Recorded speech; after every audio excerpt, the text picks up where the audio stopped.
Hello everyone. Hello everyone. We're back again. We are. I always say that. I don't know why I always say that, but we are back again. Do you know the last time we were on, yes, it was you that had the husky voice. And no, that was it? no. We have done a video since, but yes, my husband's suffering at the moment.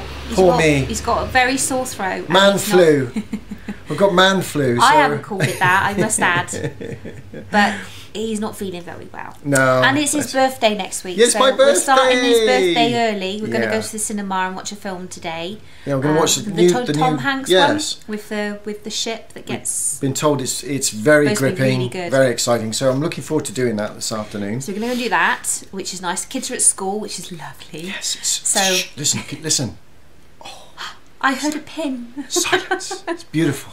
It's no, lovely. we miss them. We love the children. Sorry, kids, when you're watching this, when you're 25 years old. But you know, it's nice to have a bit of peace and quiet. But it's also lovely to be able to have them around us. So we're going to have a mad weekend. Yes, we are. And then next week's very hectic. We go to a theme park.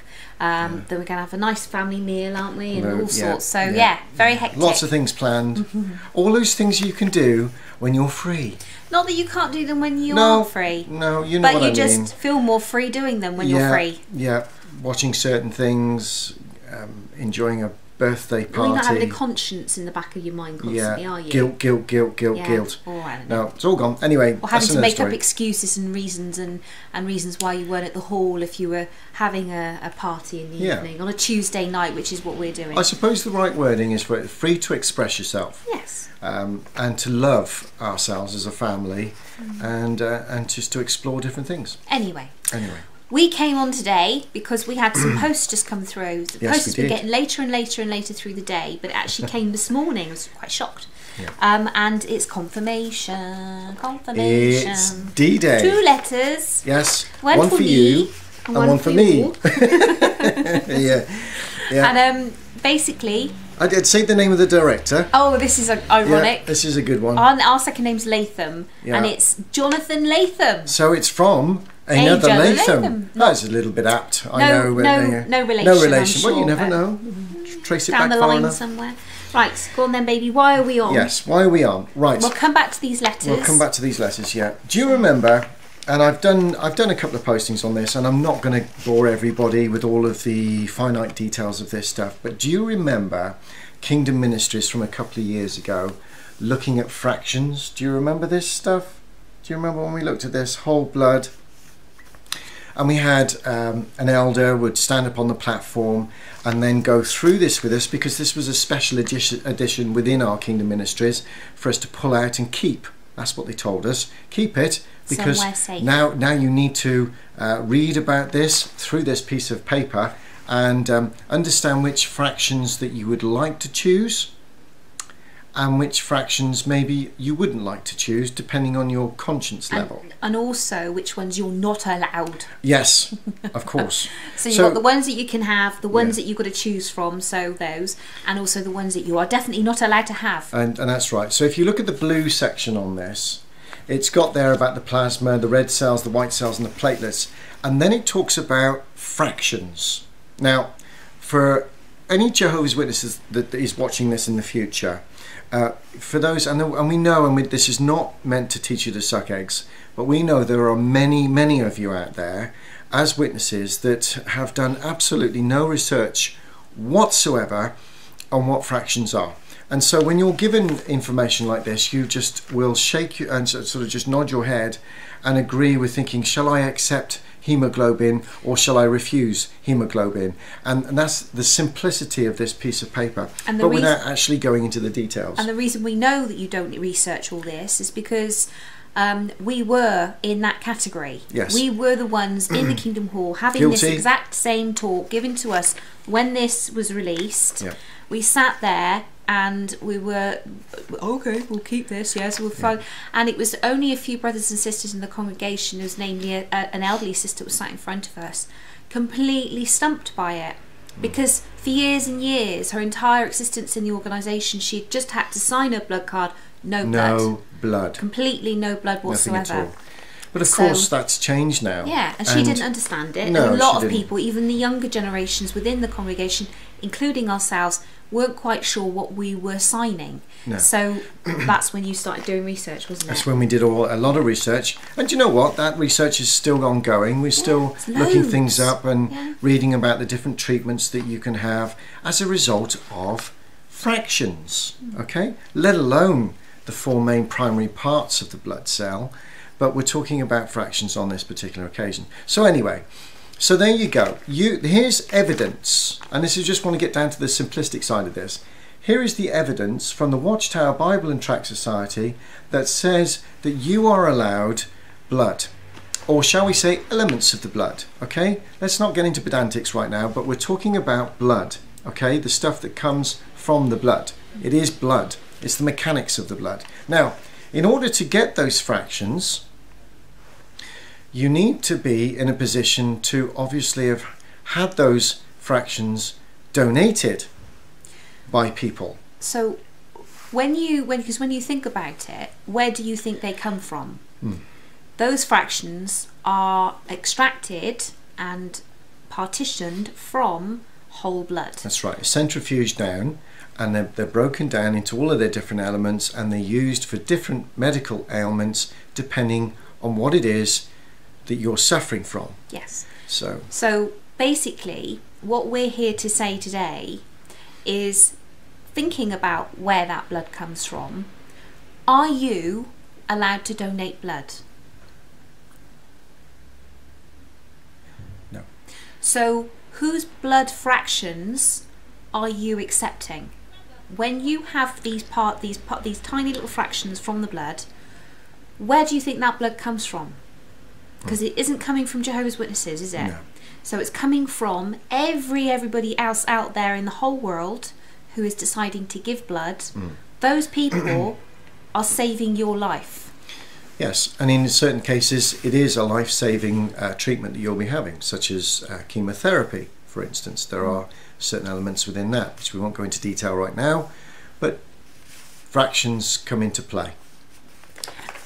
A lot of different things, tetanus jabs, yeah, etc. tetanus jabs. Anyway, so we have had a chat, Yes. something that we've wanted to do for a very, very long time, and we've had our letters of confirmation come through, and in November, Mark and I, because we love you, Yes. and we want you to be able to have these fractions when they're available, and we know full well that you, as 7 million Jehovah's Witnesses across the world, won't be able to do this.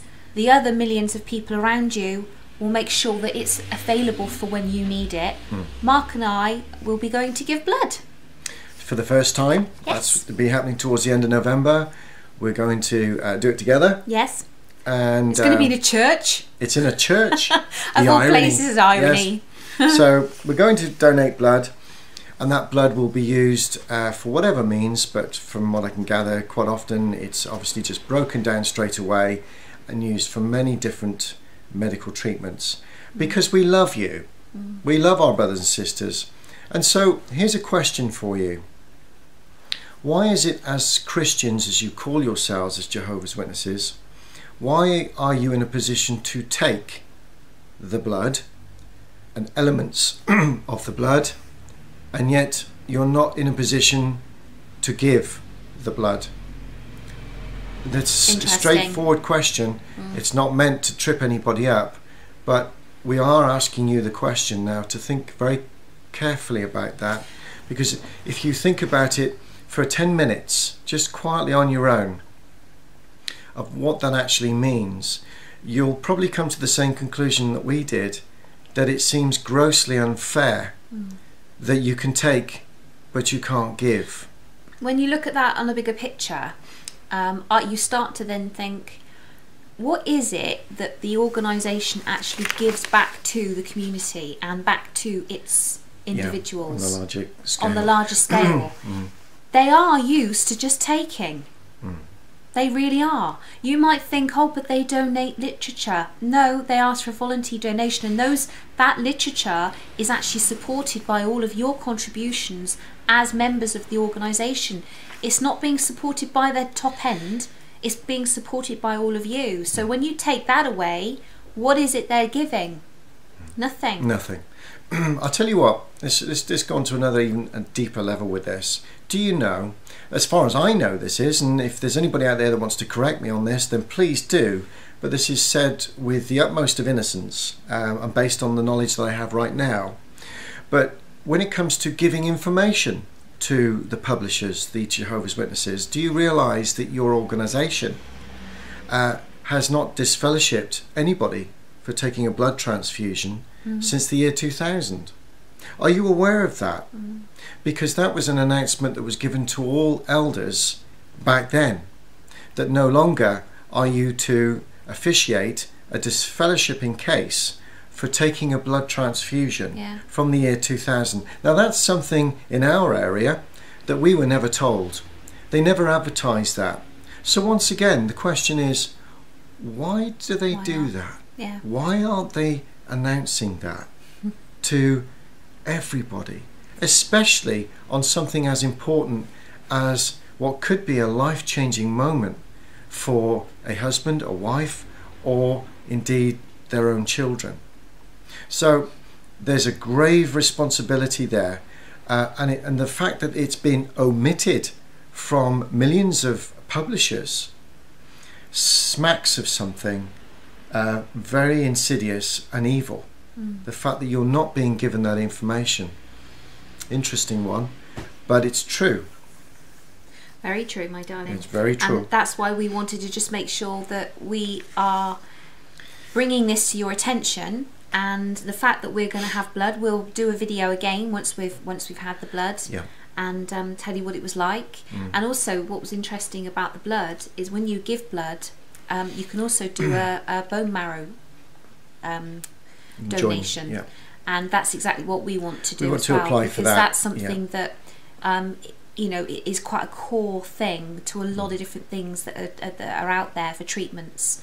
The actual bone marrow is used a lot, isn't it? It is. I mean, stem cell regeneration is something that is now becoming very, very common and is used throughout the world for people that have had their bone marrow destroyed through chemotherapy, and they need that replenishment in order to survive. Of course, your body needs to reproduce that blood and the red blood cells in particular to get that stuff around your body to start circulating oxygen, but it can't do that if the bone marrow itself, the factories within your main bone areas have been depleted as a result of chemotherapy, which has killed the cancer. So you need that replenishment. It's just one very simple explanation, but bone marrow transplant or grafting is something that we're both looking at now as another way of being able to introduce stem cells into a donation form for other people. And who knows, that one day could end up being in your body, one of your bodies. That once again, you're allowed to take a bone marrow transplant. And I just want to ask you, I wonder how many people, because obviously you call us ex-witnesses apostates, so ex-JWs are, in your mind, apostates. So I wonder if any of you have actually had fractions, how many of you have had apostate fractions? You just don't know, do you? I don't know. You don't know. Ours will be out there on the shelf soon, so when you're having those fractions, you never know. There were magazines years ago, weren't there, from the Watchtower that said by having transfusions that you were actually taking on, or organ transplants, you were taking on the personality of the individual that donated that Well, I stuff. hope if you get a little bit of my fraction or a little bit of Mark's, it helps you wake up a little bit. I hope that's the little apostate fraction that goes in your body and goes, wake up! Wake up, wake up. You know, there's a lot more to this than meets the eye. I'm going to make sure my fractions have literature to pass that to all the other little bits of blood in your body. so convert you. If you are listening out there and you're still not sure about this stuff within this, please, this is very cleverly written, and it is designed to send you to sleep. And it does. Even when I read it now, it sends me. It doesn't design me to think. It actually designs me to sleep. So be very careful of this stuff. Anyway, let's move on from that. Thank you very much for listening. But just to finish on a funny note, and I have mentioned this before in a video going back a while, but I'm just going through some of the old archive stuff that we've got there, and I've got a letter from the Christian Congregation of Jehovah's Witnesses, October the 7th 2010, and this is very interesting. It's just really to make you giggle a little bit, but it will wind some people up. But here we go. Let me just read it. It's not very long. It's called Spiral Binding of the Shepherding Textbook. Now, the Shepherding Textbook, for those that still don't know what it is, it's the secret handbook, basically, that it doesn't exist apparently, but it does, because there's a letter about it. But anyway, we've got a copy of it, as many people have as well. It's a secret book. So the elders have got it, and they'll use it. But if you ask them about it, what book? What book? Okay. Anyway, so some elders want to spiral bind it because it makes it easier. So it's well thumbed. You see, they're using it all the time. And it makes it easier to flick those pages. And anyway, I digress.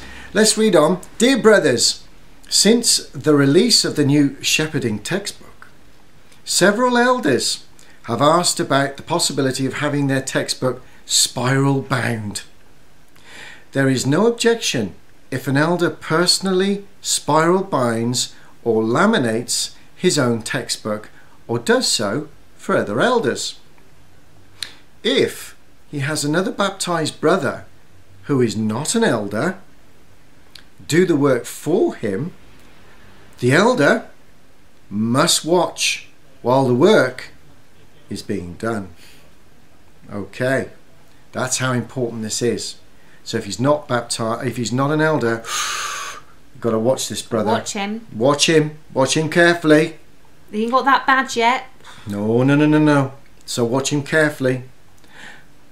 Outside companies, unbelievers, or sisters are not permitted to do this work. Not permitted. And do you want to read that last sentence, babe? Yeah, go on then. Because you're female. Yeah. The material in this book is confidential, and confidentiality must be preserved. Basically saying that if you are an unbaptized brother, or not a brother that's not baptized, is bad, is bad enough you're being watched. But if you're a sister or somebody of the world, heaven forbid, that's going to spiral, you're not allowed to do it because we're not trustworthy enough. So apparently we have this ability to be able to gossip more, and apparently elders don't do that. And elders don't do that to their wives either, or anything else. There's no pillow talk. No pillow talk between elders and wives, is there? No, of course not. Yeah, okay. Well, we just thought we'd leave you with that one, because you sisters, according to the Watchtower Bible and Tract Society, are a... You're not worthy to bind a book. You're not worthy to bind a book. I've mentioned that before. Enough to I just loved it when I read it again, and I thought I've got to bring it up again, because it's just fascinating. You find stuff like this, and then you file it, and you put it away, and then you kind of move on. And you find lots of other stuff, and it's only when you're flicking through trying to find something else you go, "Good grief, I forgot all about that one." God, it still hits you, and every time you read it, the more you read it, it suddenly sinks in even more how absolutely ludicrous the whole thing is, and how as an organisation they truly are corrupt and have not got God in their organisation in the slightest. So keep baking those cakes, sisters. That's all you're good for. Wearing those long dresses. Don't wear them above the knee for whatever you do. Passing those watchtowers around down the country lanes. You know the score. Anyway, I think we've finished, haven't we? Yeah. Thank you for listening. And we'll be back before we go and have our blood. But yes, we're going to go watch our film now. We're going to report back on the donation. And see how it went. It's in November, so it's a few weeks yet. So anyway, we shall be back soon and see you all soon. Take care. Bye bye for now.